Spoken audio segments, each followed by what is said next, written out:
তারিখে থানায় একটা কমপ্লেন করেছিলাম। আমার একটা টাকা মিসিং হয়েছিল ব্যাংক থেকে, চেক একটা মিসিং হয়ে যাওয়াতে। তো আমি থানাতে 22 তারিখে কমপ্লেন করেছিলাম। ব্যাংকের অ্যাসিস্ট্যান্ট ব্রাঞ্চ ম্যানেজার আমায় বলেছিল টাকাটা দেবেন, এখানের থানাতেই উনিও বলে গেছিলেন যে আমার টাকাটা ওনারা ব্যবস্থা করে দেবেন, এবং ওনারা খুব সহযোগিতা করেছেন। করে সেই টাকাটা আমাকে গতকালকে আমার অ্যাকাউন্টে টাকাটা ফেরত দিয়ে দিয়েছেন, এবং আমি সেই জন্যে আমি থানায় এসেছি। ভুলে গেলাম, ওনাকে ধন্যবাদ জানালাম। ওনারা খুব সহযোগিতা করেছেন সবাই, এবং আমি আমার টাকাটা ফেরত পেয়েছি। সেগুলি হচ্ছে যে ব্যাংকও খুব সহযোগিতা করেছে, থানা থেকেও সহযোগিতা করেছে। কত টাকা ছিল? 560 টাকাটা কালকেই পেয়েছি। কীভাবে মিসিং হয়েছিল? এটা ব্যাংকের থেকে চেকটা চুরি হয়েছিল। তো তারপরে সেটা অন্য আরেকটা ব্যাংকের, পাঞ্জাব ন্যাশনাল ব্যাংকের থেকে এই টাকাটা ওরা করেছিল, জমা করেছিল, করে এটা ইনকাশ করেছিল।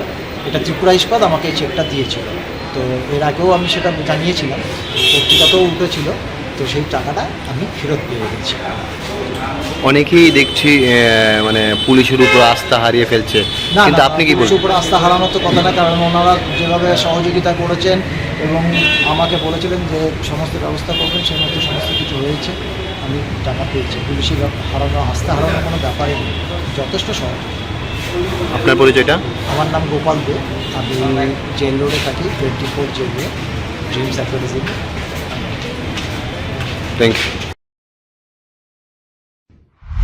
নমস্কার, আমি doctor Sukanya, Nova IVF Guwahati doctor.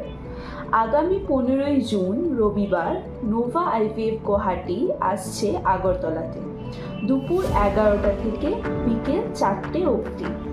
Doctor Mahabur Rahman, city maternity and fertility clinic, officers quarter lane, Krishnanagar, CA official কোয়ার্টারের কাছে, আগরতলা, ত্রিপুরাতে। সাথে থাকছেন ডক্টর মুজিবুর রহমান। যারা অ্যাপয়েন্টমেন্ট নিতে চান, নিচে দেওয়া নম্বরে আজ আপনাদের অ্যাপয়েন্টমেন্ট বুক করুন।